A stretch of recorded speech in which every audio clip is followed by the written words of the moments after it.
ఈరోజు మనము భద్రాచలం లేదా శ్రీరామ దివ్యక్షేత్రం గురించి తెలుసుకుందాము. భద్రాచలం లేదా శ్రీరామ దివ్యక్షేత్రం ఆంధ్రప్రదేశ్ ఖమ్మం జిల్లాలో గోదావరి నది దక్షిణ తీరమున ఉన్న ఒక పట్టణము. భద్రాచలం మండలానికి ఈ పట్టణం కేంద్రము. జిల్లా కేంద్రమైన ఖమ్మం పట్టణానికి 105 కిలోమీటర్ల దూరంలో ఉన్న ఈ పట్టణం భక్త రామదాసు నిర్మించిన రామాలయానికి ప్రసిద్ధి చెందింది.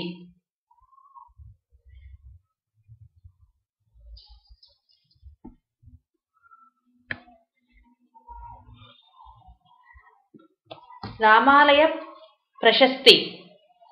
పూర్వం భద్రుడు అను భక్తుడు శ్రీరాముడికి తపస్సు చేసి తను ఒక కొండగా మారి తనపై శ్రీరాముడు వెలిసే విధముగా వరం పొందాడు అంటారు. ఆ కొండకు భద్రుడు పేరు మీద భద్రగిరి అని, ఆ తర్వాత కాలంలో ఆ పట్టణానికి భద్రాచలం అని పేరు స్థిరపడింది. దీనినే రామాలయం అని కూడా అంటారు. గోల్కొండ నవాబు అబుల్ హసన్ తానీసా పాలన కాలంలో భద్రాచల ప్రాంతానికి తహసీల్దారుగా కంచర్ల గోపన్న ఉండేవాడు. ఇక్కడికి సమీపంలోని నేలకొండపల్లి గ్రామానికి చెందిన గోపన్న శ్రీరామచంద్రుని భక్తుడు. తాను ప్రజల నుండి వసూలు చేసిన పన్ను సొమ్మును ప్రభుత్వానికి జమ చెయ్యకుండా భద్రగిరిపై శ్రీరాముడు వెలిసిన ప్రదేశమందు ఈ రామాలయాన్ని నిర్మించాడు. దేవునికి రకరకాల నగలు, చింతాకు పతకం, పచ్చల పతకం మొదలగునవి చేయించాడు. ఆ సొమ్ము విషయమై తానీసా గోపన్నను గోల్కొండ కోటలో బంధించగా ఆ చెరసాల నుండి తనను విముక్తి చెయ్యమని రాముణ్ణి ప్రార్థించాడు గోపన్న. ఆ సందర్భంలో రామునిపై పాటలు రచించి తానే పాడాడు. ఇవే ప్రస్తుత కాలంలో రామదాసు కీర్తనలుగా ప్రసిద్ధి చెందాయి. గోపన్న కీర్తనలకు కరిగిపోయిన రాముడు దేవాలయ నిర్మాణానికి ఉపయోగించిన ప్రభుత్వ సొమ్మును తానీషాకు చెల్లించి గోపన్నను చెరసాల నుండి విముక్తి ప్రసాదించాడు. ఈ విధముగా కంచర్ల గోపన్నకు రామదాసు అనే పేరు వచ్చింది. దేవాలయమందు సీత, లక్ష్మణ, హనుమంత సమేతముగా శ్రీరామచంద్రుడు ఇక్కడ ఆత్మారాముని రూపంలో కొలువుతీరి ఉన్నాడు. సీత రాముడి తొడపై కూర్చొని ఉన్నట్లు ఇక్కడి విగ్రహాలు చెక్కబడి ఉన్నాయి. మరే దేవస్థానంలోనూ లేని ప్రత్యేకత ఇది.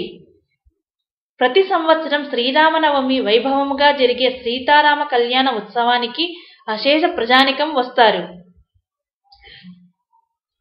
భద్రాచలంలోని శ్రీరాముడిని వైకుంఠరాముడు అని కూడా అంటారు.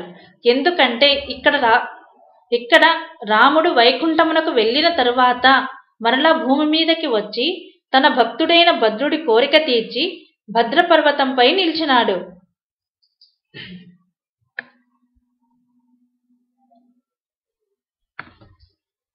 దగ్గరలో ఉన్న పర్యాటక స్థలాలు.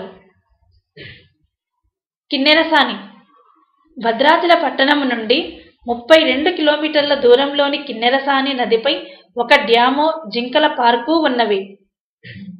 పర్ణశాల.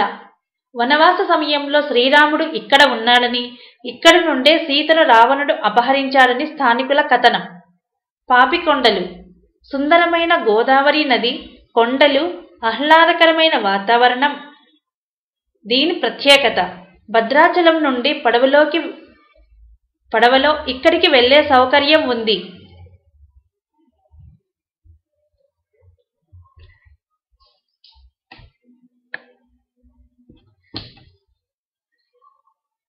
ఈరోజు మనం భద్రాచలం గురించిన విశేషాలు తెలుసుకున్నాము.